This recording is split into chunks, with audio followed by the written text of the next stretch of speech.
Oke, sekarang kita akan flashback ke cerita dari Kak Arjun.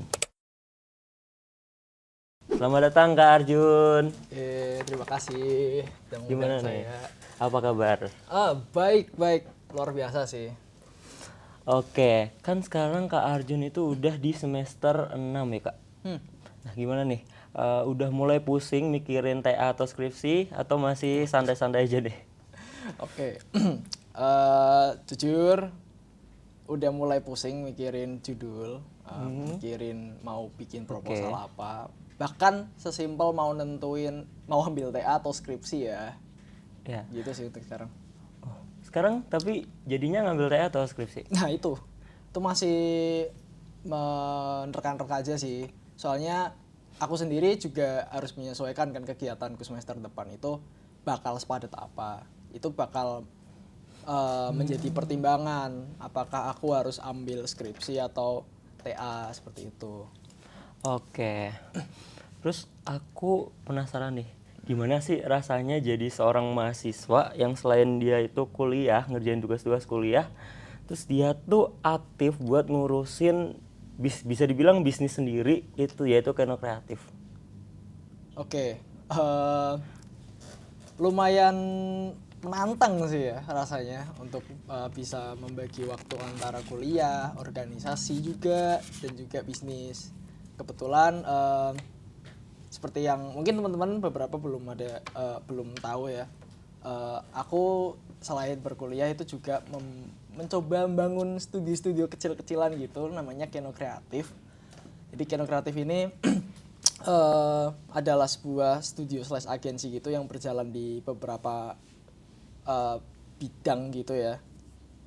Most of it jasa sih, jasa pembuatan. Diantaranya ada ilustrasi buku cerita anak yang kita udah bekerja sama dengan berbagai macam mitra, mostly dari luar negeri. Lalu kita juga berkutik di bidang graphic design juga dan web development. Nah itu struggle-nya itu adalah gimana caranya kita membagi waktu antara kuliah sama bisnis kan. Iya. Itu lumayan sulit sih, soalnya tugas kan pasti selalu ada kan kalau kita kuliah gitu. Ya benar. Sedangkan klien juga perlu diprioritaskan karena sekalinya kita miss dalam mendeliver project atau mengerjakan project ya kembali dampaknya itu ke kita gitu, kualitas studio kita. Jadi itu yang kita pertaruhkan juga gitu loh. Oke baik, sebelum kita bahas-bahas lebih lanjut soal Keno Kreatif, aku sebenarnya dapat fun fact nih tentang sebenarnya Kak Arjun tuh dulunya adalah semi gap year, bener nggak? Oke, coba bisa ceritain nggak sih perjalanan dari awalnya semi gap year sampai akhirnya masuk ke DKV UNS? Oke. Jadi lumayan apa ya? Throwback ya. Sebenarnya bukan semi gap year. Beneran gap year. Gap year. Beneran gap year. Jadi beneran gap year setahun. Itu gara-gara waktu SMA tuh aku nggak ada persiapan apapun. Ya, jadi waktu SMA tuh kerjaanku fun fact ya, kita ini satu SMA. Jadi harusnya tahu apa bagaimana tekanan SMA kita waktu itu ya, lumayan Iya, bener tinggi banget. juga. Tapi waktu itu kan COVID kalau nggak salah ya, waktu itu masih zaman-zaman COVID. Harus belajar dari rumah, harus belajar secara mandiri. Tapi instead aku mengerjakan tugas atau belajar secara mandiri, aku sibuk organisasi. Dulu aku ikut Organisator banget PK ya. ya, organisasi. Tahu lah ya di SMA kita waktu itu organisasi itu kayak gimana padatnya. Itu hampir Bener mengalahkan banget. kesibukan kita untuk belajar. Terus selain organisasi, kalau teman-teman yang organisasi lain kan masih mungkin punya waktu sedikit buat belajar ya. Aku enggak, aku waktu itu ambil internship. Ya, seorang anak SMA ambil internship. Itu biasanya kan diambil sama anak-anak SMK ya, magang gitu ya. Tapi waktu itu aku punya kesempatan internship di salah satu perusahaannya kakak tingkatku waktu itu, jadi graphic designer sama UI UX designer, sama satu temanku juga yang sekarang udah jadi senior engineer di Norway. Iya. Keren banget. Nah, karena kesibukan itulah aku nggak punya waktu untuk mempersiapkan untuk UTBK, untuk belajar seleksi perguruan tinggi gitu. Akhirnya nggak ada prepare, waktu ujian tiba ya udah diekspektasikan lah ya pasti gagal. Nah, aku izin ke orang tua aku untuk ambil waktu 1 tahun untuk memikirkan kembali sebenarnya aku ini siapa. Existential pertanyaannya Krisis kayak gitu. identitas. Ya, krisis identitas seperti itulah. Nah, terus aku dapat nasihat dari sana sini, berdoa juga bahwa sepertinya aku harus kembali ke TKV itu, per TKV dan lain. Dan kebetulan waktu gap year itu aku juga mulai freelance. Jadi mulai aku freelance dapat proyek-proyekan dari klien-klien itu sebenarnya dari waktu gap year itu. Mungkin kalau aku nggak gap year aku nggak bakal jadi kayak gini sekarang. Nah dari situlah aku berpikir kan bahwa aku bisa dapat klien nih, mungkin aku bisa belajar satu disiplin ilmu yang linear dengan pekerjaanku ini gitu. Ya makanya aku daftar TKV. Sebenarnya awalnya aku nggak pengen daftar TKV teman-teman, kayak aku ngerasa kayak sepertinya hal yang berbau seni dan art gitu cukup menjadi hobi saja. Ternyata enggak. Ternyata jadi pekerjaan. Kecemplung. Gitu. Ya dari situ aku mempersiapkan waktu 1 tahunku untuk ya proyekkan dengan klien dan belajar mandiri. Harusnya ya pilih UNS dan keterima di UNS seperti itu. Yeay. Bentar, Berarti awal mula kepikiran bikin Keno itu awal mulanya dari freelance itu atau? Ya kurang lebih seperti itu. Tapi Keno kreatifnya sendiri itu sebenarnya agak jauh dari kegiatan freelanceku yang awal itu. Jadi waktu aku masuk kuliah kan aku masih proyekan gitu kan, masih berjalan sampai situ. Tapi karena kuliah again mulai banyak tugas masuk, awal-awal semester mulai capek bikin nirmana, terus ini gimana nih cara bagi tugas antara tugas-tugas ini sama proyekan. Akhirnya aku lupa kan, aku kan ada di TKV sekarang yang mana isinya anak-anak pinter semua kan di bidang ini gitu. Bener banget. Ini aku mulai mencari-cari mangsa nih, siapa ya yang bisa aku ajak kerja sama gitu untuk mengerjakan proyek-proyek ini. Nah mulai dari situ aku ketemulah 1-2 orang untuk membantuin aku. Dan akhirnya kita kerja bareng, ya masih perseorangan gitu. Sampai di semester 4 kalau nggak salah ya, tahun lalu itu ada UNS bikin program namanya Wibawa UNS, Wirausaha, ya program wirausaha gitu lah, aku lupa singkatannya apa. Dari situ ada Mas Kades tiba-tiba datang ke aku, ngechat kan, Jun, ayo ikut ini. Terus aku bingung, lah ikut program wirausaha apa yang mau dijual gitu loh. Udah bikin studio-studioan aja gitu. Daftar aja, kalau keterima ya ambil, kalau enggak ya nggak usah gitu. Oke, udah daftar. Tapi kita perlu 5 orang nih minimal. Akhirnya dari awalnya itu aku sama Mas Haikal. Karena kita kerja bareng kan, kerja bareng freelance gitu. Terus kita nambah 3 orang lagi, Mas Kades, Mas Ilham, sama Mas Isan. Isan. Nah, 5 orang ini secara sadar dan nggak punya persiapan yang begitu banyak daftar ke Wibawa. Terus kita mulai mikirkan, kita kan udah berkelompok nih, harus bikin kelompok usaha, apa ya namanya ya. Ya kita berkontemplasi tentang nama ya, jadilah Keno Kreatif. Dari situ lahirlah Keno Kreatif sampai sekarang. Oke. Berarti Keno Kreatif itu udah jalan berapa tahun Kak? Keno Kreatif secara bisnis ya, secara badan usaha berarti udah berjalan sekitar setahun 1,5 tahun mungkin. Menurutku juga 1 tahun tuh kan waktu yang mungkin lumayan lama, bisa dibilang singkat enggak, tapi lumayan lama juga enggak.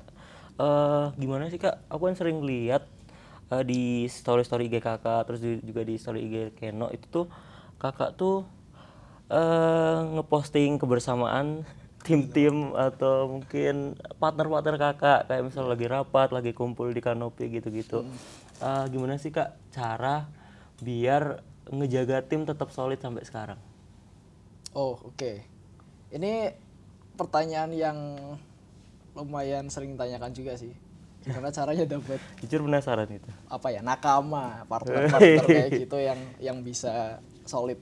Sebenarnya ini faktornya banyak ya, tapi kalau yang aku rasakan di Keno Kreatif sendiri itu adalah sense of belongingnya. Karena 5 orang inti Keno itu adalah orang yang apa ya, mencetuskan Keno Kreatif dari awal gitu. Jadi mereka punya rasa memiliki Keno dan mereka punya media buat berkembang di situ. Aku ngerasa tiap orang yang ada di Keno Kreatif itu bisa menyalurkan ide kreatifnya di Keno Kreatif. Jadi nggak melulu soal material, karena kan mungkin kalau kita rekrut orang aja kan memang tujuannya kan ekonomi kan. Berarti kan mereka mungkin bakal akan loyal atau tetap ada di situ kalau mereka punya benefit secara material. Tapi entah kenapa di Keno ini aku ngerasa mereka punya rasa memiliki yang sangat tinggi. Jadi mau Keno struggle apapun waktu itu mereka tetap ada di situ gitu loh. Dan itulah pentingnya mencari orang-orang yang satu pemikiran, satu visi sama kita untuk menjalankan suatu agenda atau organisasi seperti itu sih. Oke. Boleh ceritain nggak sih Kak, project pertama Keno Kreatif? Terus gimana cara dapetin kliennya? Soalnya kan kalau kita tahu klien pertama tuh dapetinnya tuh katanya sih ya susah. Nah itu gimana nih kalau dari Keno Kreatif sendiri? Oke, sebenarnya kalau klien pertama banget ya, yang sebenarnya bukan Keno Kreatif yang memulai kan. Waktu itu aku waktu SMA kan, waktu gap year tuh freelance, itu klien pertamaku tuh adalah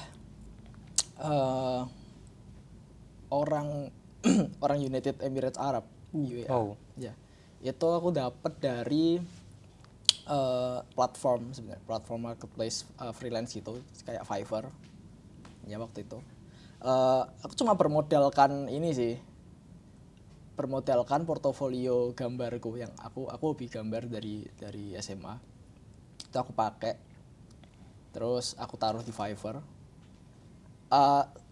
Ini sebenarnya ada faktor luck juga ya, keberuntungan juga. Aku nggak punya strategi yang seperti gimana. Waktu itu aku taruh aja di situ, dan ada satu ibu rumah tangga yang pengen bikin buku untuk anaknya. Iya, klien kita belum segede itu. Itu masih seorang ibu rumah tangga yang pengen bikin buku untuk anaknya. Terus karena aku baru dan dia juga baru menggunakan servis itu, kita bekerja sama gitu. Kita bikin kayak semacam transaksi tapi tidak menggunakan uang, tapi menggunakan kepercayaan. Karena aku perlu traffic, dia juga perlu produknya kan. Akhirnya kayak, oh oke mas, ini pakai bahasa Inggris tentu ya. Ya aku transaksi langsung. Oke mas, kita aku butuh ini, tapi karena aku baru, aku minta harga yang murah banget. Nanti aku kasih kamu review yang bagus gitu. Oke, aku kerjain aja kan. Waktu itu baru juga kan.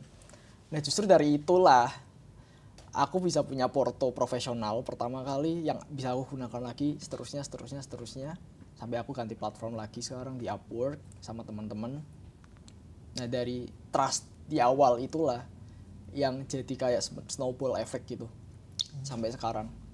Jadi bisa makin gede makin gampang juga dapat klien, walaupun kita udah ganti platform juga, yang awalnya dari Fiverr sekarang di Upwork. Dan ya seperti itu sih kira-kira kurang lebih. Lebih nyaman mana Kak antara Fiverr sama Upwork? Untuk sekarang kami lebih sering pakai Upwork sih, karena lebih user friendly, lebih trafficnya lebih banyak juga, dan berbagai macam jenis service kita bisa nyoba apply di situ juga. Bahkan kita bisa jadikan Upwork sebagai etalase. Dan kalau Upwork kan kesannya, kalau Upwork sama Fiverr kan dulu perbedaannya kan, kalau Fiverr kita kayak majang etalase gitu kan, majang. Iya. Terus klien datang. Kalau di Upwork tuh kita apply gitu, kayak apply pekerjaan gitu. Jadi kita punya portofolio, punya CV, kita send ke beberapa gigs gitu dari calon klien kita, nanti mereka yang milih. Atau mereka juga bisa datang ke kita, dan surprisingly kemarin-kemarin tuh akhir-akhir ini klien yang datang ke kita gitu loh. Luar biasa banget sih.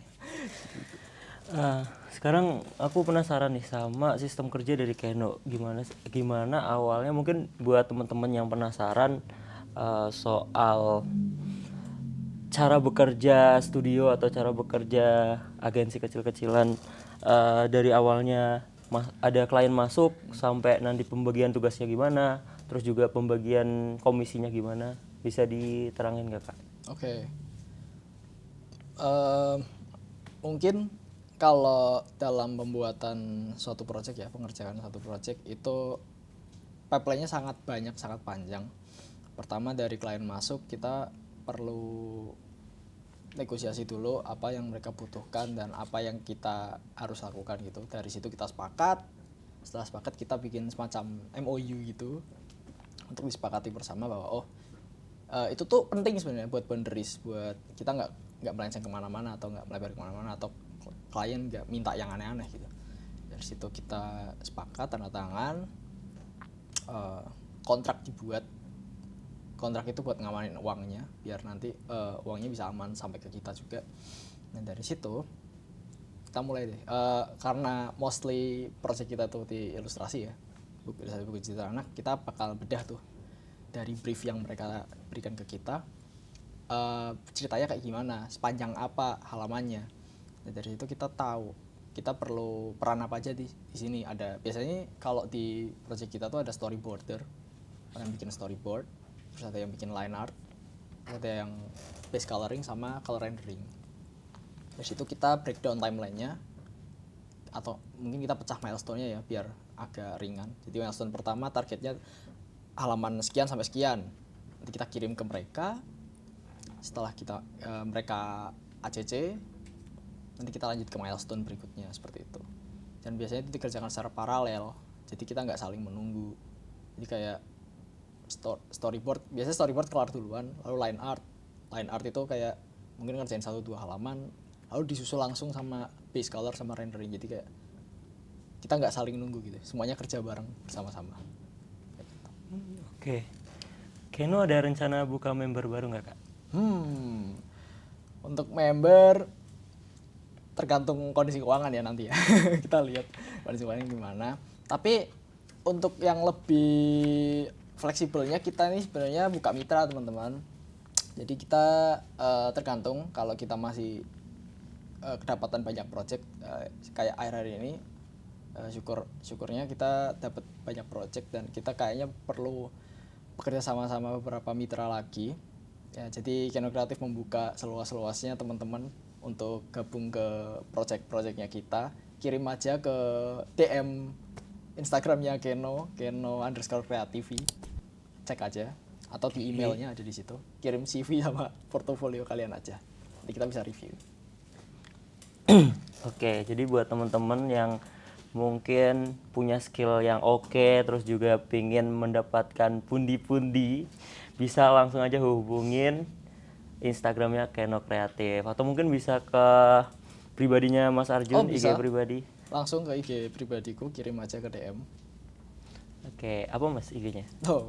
Arjunajabiu @arjunajabiu di Instagram, jangan lupa follow.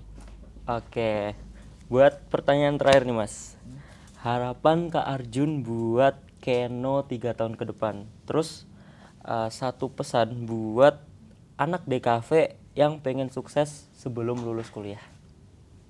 Oke, harapan dulu ya.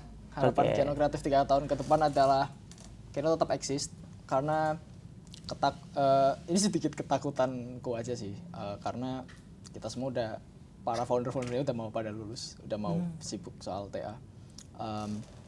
Sementara project-project masih pada jalan, tapi mereka juga mulai fokus ke karir mereka masing-masing.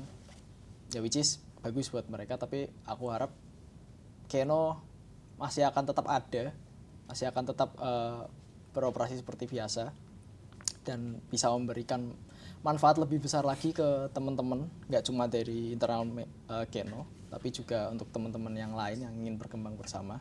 Dan Keno juga berharap, kita sebenarnya punya project lanjutan sebenarnya dari Keno. Kita mau, spoiler dikit ya, kita mau bikin buku. Jadi ya semoga buku ini benar-benar tercipta, hadir, dan bisa dinikmati sama semua kalangan. Dan aku mohon doanya teman-teman agar proyek ini bisa berjalan dengan baik. Itu. Dan apa tadi? Pertanyaan satu lagi. Satu pesan buat anak DKV Oke, yang satu. ingin sukses sebelum kuliah. Sebelum lulus kuliah. Lulus kuliah. Oke.